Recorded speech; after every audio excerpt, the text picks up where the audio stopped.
I just want to clarify something, I said, blinking too fast to be normal. I'm being let go the week before Black Friday. Tom cleared his throat like a man about to propose marriage to a cactus. It's not personal, Mary. We're embracing new efficiencies. The landscape is changing. And you, I turned slowly to Sarah, the HR rep whose job title might as well have been sole extraction technician. You're telling me this with a straight face while sipping a pumpkin spice latte from a company mug that I designed for Employee Appreciation Week?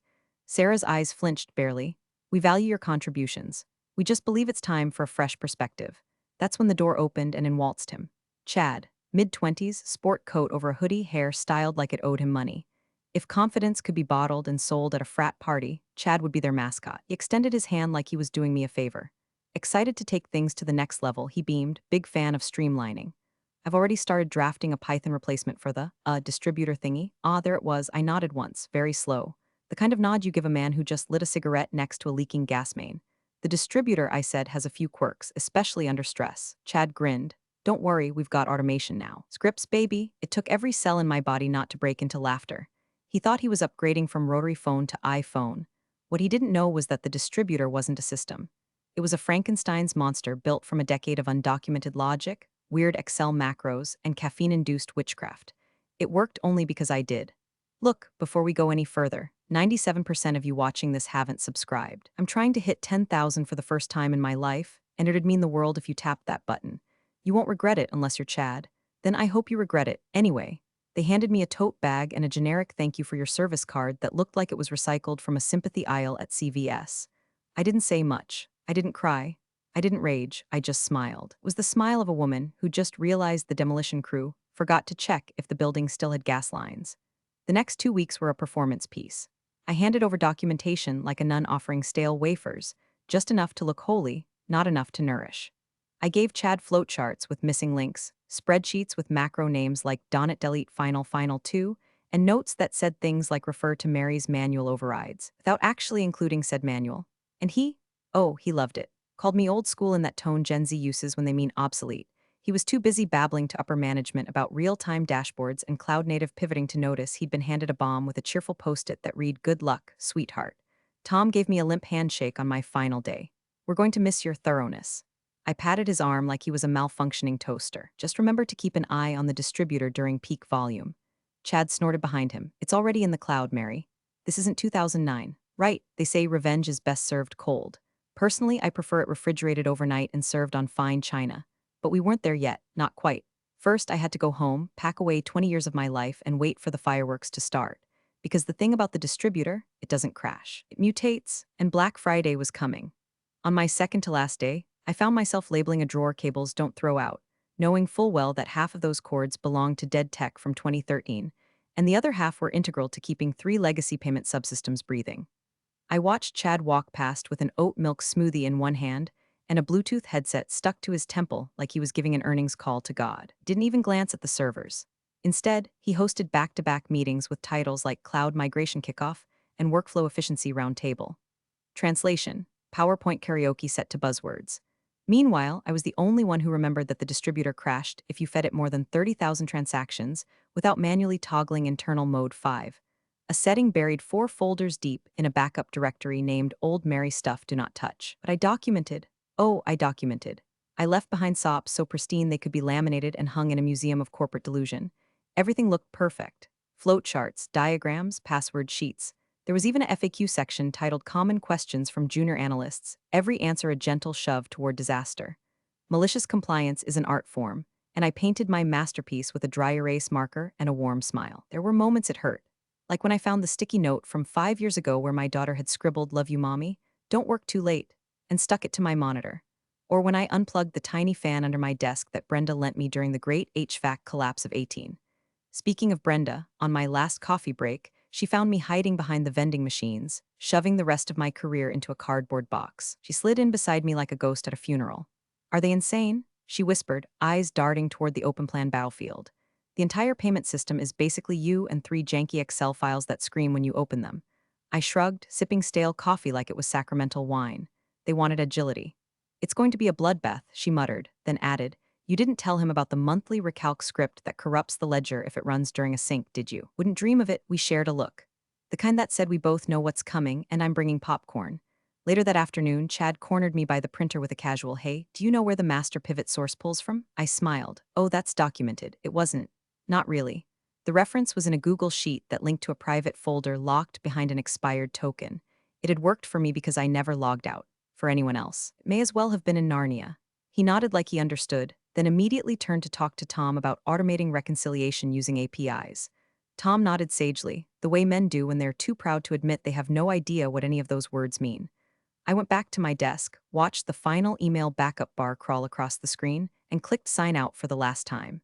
It didn't feel triumphant. It felt surgical, like severing a limb you've lived with too long, necessary, but still full of phantom aches. As I walked out, Brenda gave me a thumbs up from the help desk corner. I gave her a wink. The distributor was theirs now. God help them. The first Monday after retirement felt like falling into a well. No alarms, no traffic, no morning routine of teeth grinding over coffee while Outlook devoured my soul. Just silence, and an unholy number of hours to fill. I sat at the kitchen table, staring at a granola bar like it owed me an apology. My email was quiet. My calendar was blank. My existence, once managed in 15-minute increments, had expanded into a shapeless void. I wasn't needed. Not by Tom, not by Chad, not by anyone. Except maybe my daughter.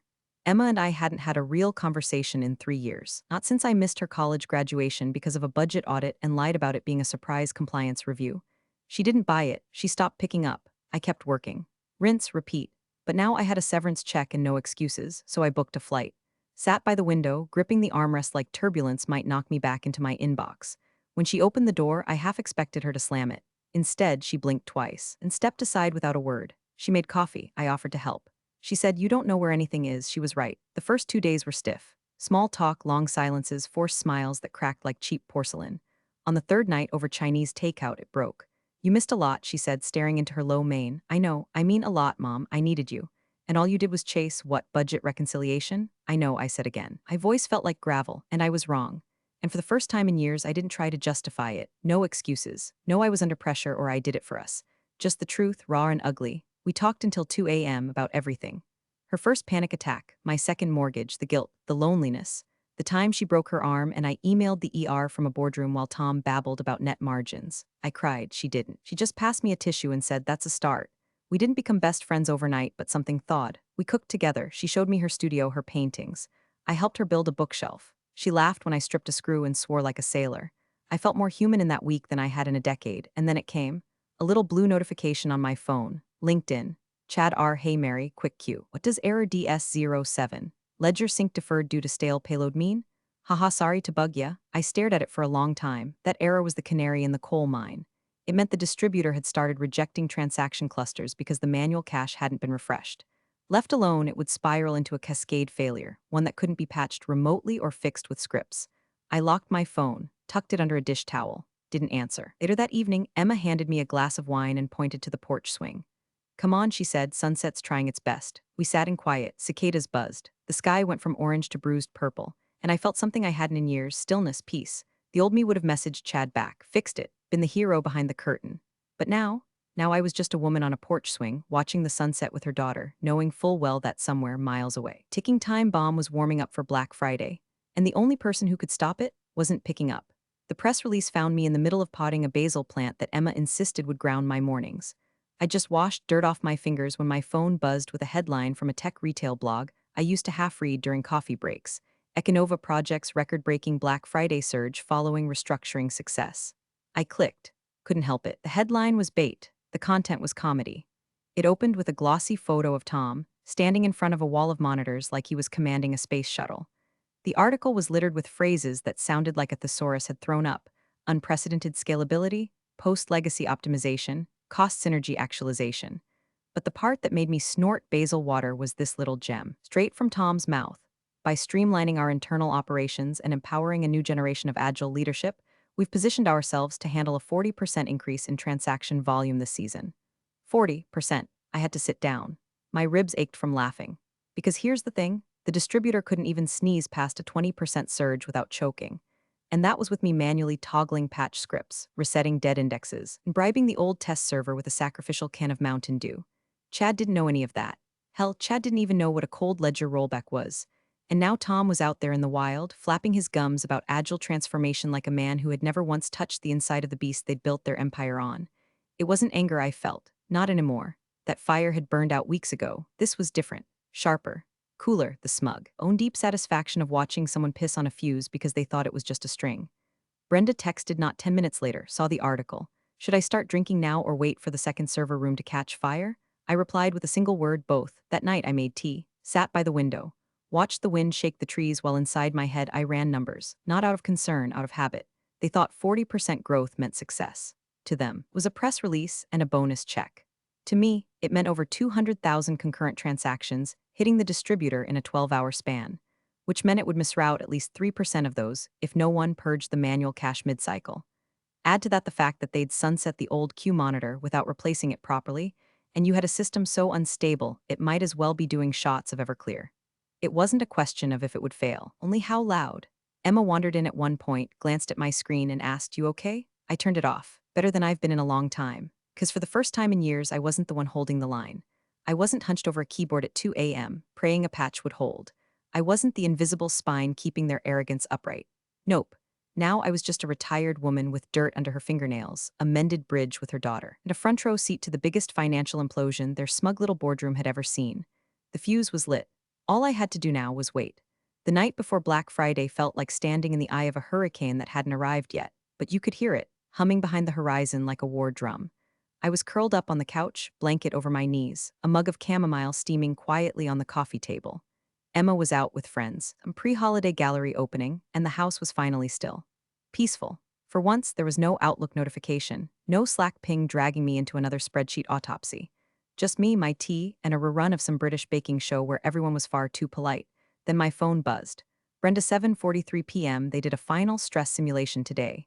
It failed, but Chad told leadership it was a minor server lag. He's trying to manually patch it. God help us.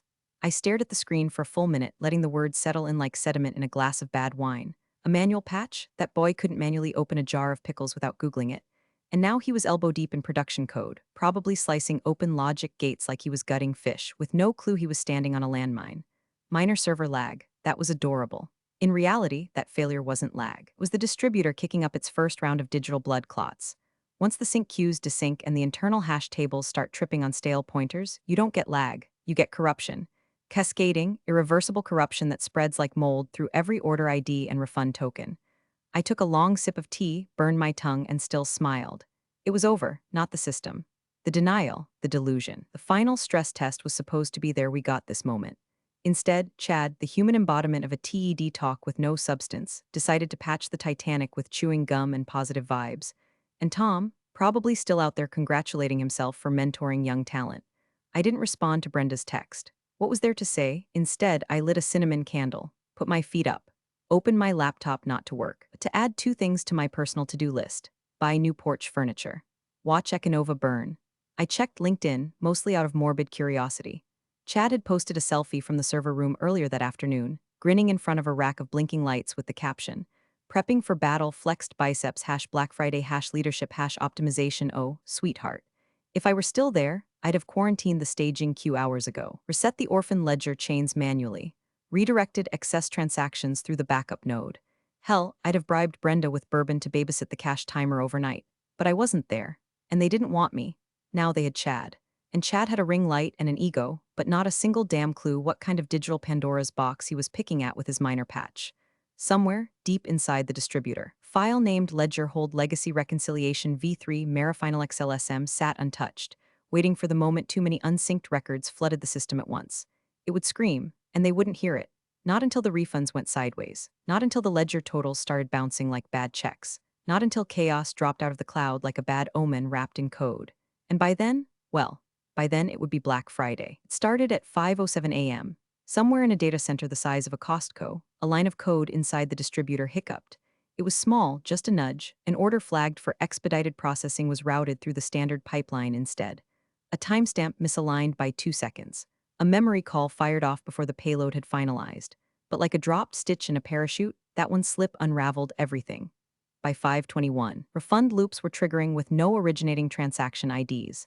By 6:03, the system began crediting accounts twice, sometimes thrice. By 6:17, the first customer posted on Twitter that they'd been charged $932 for a $32 Bluetooth speaker and got a refund for $6,000. I didn't know any of that at the time. At 6:30, I was feeding ducks. Emma had begged me to get out of the house and leave my phone behind, so I did. We packed a thermos, walked to the park, and sat on a bench near the big oak tree. The wind was sharp, the sun low. I wrapped my scarf around my neck and watched two toddlers try to wrestle a baguette away from a very determined squirrel. I wasn't thinking about Chad. I wasn't thinking about the distributor. I was thinking about how peaceful the world is when you're no longer the one holding back the flood. But back at Econova, it was biblical.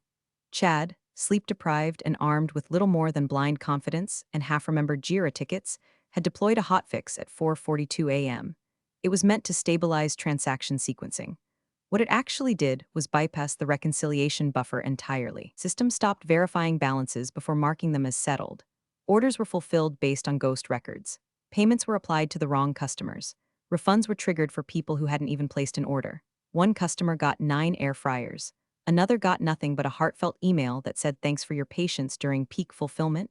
And because the system didn't crash because it kept going, the damage spread. It spread like fire through a dry forest, invisible at first, until the smoke curled through the walls of the executive suite. By noon, Tom had canceled his lunch meeting. Sarah from HR had locked herself in a wellness pod. The finance team was quietly hyperventilating into company-branded tote bags as they tried to explain why the ledger reports showed a $14 million negative variance with no trail. By 1:34 p.m., they shut down live ordering for maintenance. The press release called it a temporary bandwidth adjustment. Internally, it was a 5-alarm fire.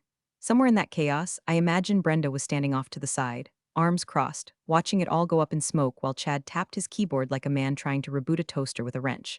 I didn't get the first voicemail until late afternoon. I was on the porch, sipping cider, watching the light disappear through the last of the leaves. I saw the missed calls, the unknown numbers, the Slack pings from an account I hadn't used in months, all flooding in like the tide. I ignored every one of them because this wasn't my problem anymore. This was their masterpiece, the direct result of budget cuts, ego, and the belief that experience could be replaced with enthusiasm and a half-baked script. They had treated me like a relic. Now they were praying to the ruins. I walked through the door just after sunset, the scent of roasted vegetables still clinging to my coat, cheeks pink from the cold. Emma was already in the kitchen, sleeves rolled up, humming to herself as she tried, bless her heart, to make sourdough from scratch. She looked up and smiled. I smiled back. For a second, it was like nothing had changed. And then my phone lit up like a Christmas tree hooked to a car battery. 42 missed calls, 17 voicemails, a tidal wave of texts, all from numbers I hadn't saved and some I'd long since deleted. The first one I opened was from Jenny in accounting, once the only person brave enough to microwave fish in the break room. Hi, Mary. Just wondering if you're free for a quick consult? Tiny thing, haha, no big deal. Call me back when you can, please. The timestamp was 10:16 a.m. Next was from Greg in compliance. Urgent, any chance you remember the reconciliation order for the legacy distributor triggers? We're hitting anomalies across all buckets. Please advise. Then came Tom. At first formal, hey Mary, hoping to touch base, something's come up with the ledger processing sequence and we think you might have insight. Then a little more urgent. Mary, please, the board's breathing down my neck. Just one call. We'll compensate you. Then came Sarah. Her voicemail was 2 minutes and 14 seconds of corporate panic coded in syrup. Hi Mary, it's Sarah from HR. Just looping back again to express how much we value your historical knowledge and how we'd love to explore a formal engagement opportunity. Things are, moving quickly on our end. I'll spare you the details, but we're facing some serious reconciliation inconsistencies. I think you'd be a hero if you helped guide us through it. Please call anytime, I'm available, like literally anytime. The words hero and guide were doing some heavy lifting in that voicemail. I sat on the couch, phone in hand, tea cooling beside me. Emma peeked around the corner, that them, hum. She studied me for a moment, then nodded. You gonna help them? I took a deep breath, let it out slow. Eventually. She smirked and disappeared back into the kitchen, humming again, unbothered by the digital wildfire erupting inside my inbox. And then, Brenda. Brenda 5:02 p.m., CEO's on site. Tom looks like he's seen a ghost. They're talking about halting all sales. Chad hasn't moved in 20 minutes, just staring at his monitor like the numbers personally betrayed him. It's bad, Mary, beautifully bad. That text, that was dessert. Because this was the checkmate I'd been building piece by piece for weeks. Not with rage, not with revenge, but with patience. I didn't need to yell, didn't need to gloat. All I had to do was be right. They thought I was replaceable. They thought Chad's swagger and a Python script could outthink 20 years of instinct, duct tape, and dirty knowledge built under the pressure of 15 straight Q4s. They were wrong. Now the tables had turned, and I wasn't just holding the cards, I was the damn deck. They didn't need a consultant, they needed a miracle, and I was charging by the hour. The call came in just after 11:40 p.m., the exact moment the house had gone completely still, no more dishes clinking, no more footsteps upstairs. Even the fridge had gone quiet, as if the entire world had taken a deep, anticipatory breath. My phone buzzed once. Then again, unknown number. I answered without saying a word. A moment of static, then a voice, tight and brittle like it had been squeezed through too many clenched teeth in too few hours.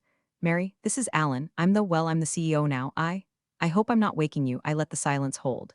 Let it stretch long enough for him to feel it. Let it wrap around his words like a vice. He cleared his throat. Right, of course. I won't waste time with pleasantries. I know it's late. I know this is unexpected. But we're in a situation. A very serious one. His voice cracked then, barely, but I heard it. That subtle quiver that happens when a man who's always been in control realizes the wheel isn't connected to the engine anymore.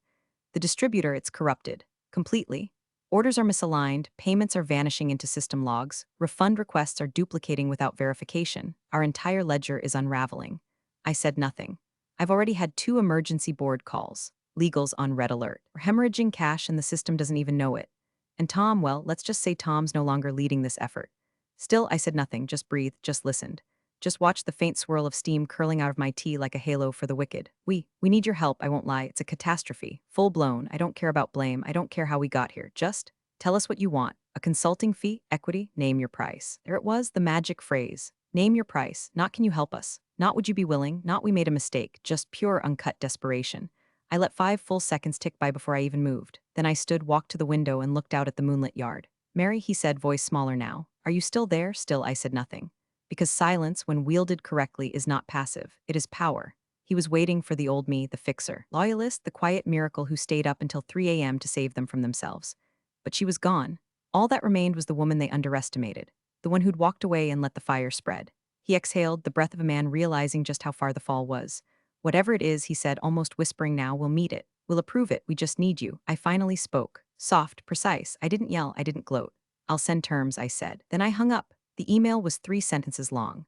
Subject line, terms, no dear Alan, no pleasantries, no smiley face or hope this finds you well. Just bullets, hard, clean, cold, $2 million consulting fee. Wired upfront, no invoices, no net 30. Termination of Tom and Chad, effective immediately. No reassignment, no golden parachutes.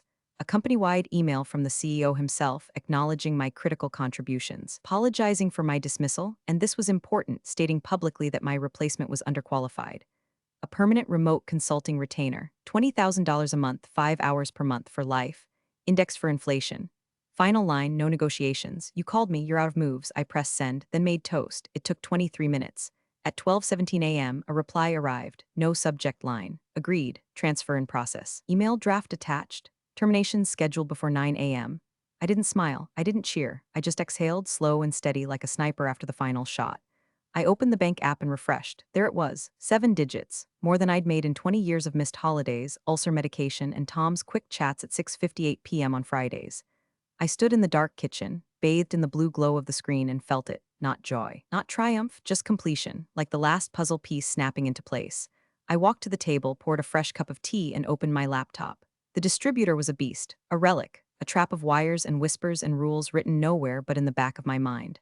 I'd spent 2 decades taming it. Now I was the only one who knew how to make it behave again. But I wasn't going back to fix it. I was going to control it. First thing I typed, purge ghost records in batches of 1,000.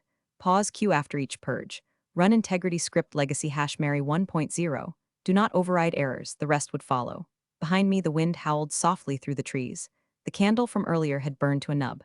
Emma was asleep upstairs, dreaming whatever daughters dream when they no longer have to compete with Excel sheets for their mother's attention. Somewhere across the city, Tom was probably reading his termination email with a drink in hand. Chad was likely trying to uninstall Slack from his work laptop like that would erase the memory of the crash. And Alan was learning the most expensive lesson of his career. Experience is an overhead. It's the last fuse between your company and catastrophe. I closed the laptop after exactly 1 hour, 5 billable units. Then I sat back, took one long, measured sip of tea, and whispered to no one, let's never do that again. Appreciate you sticking around, you legends of the break room.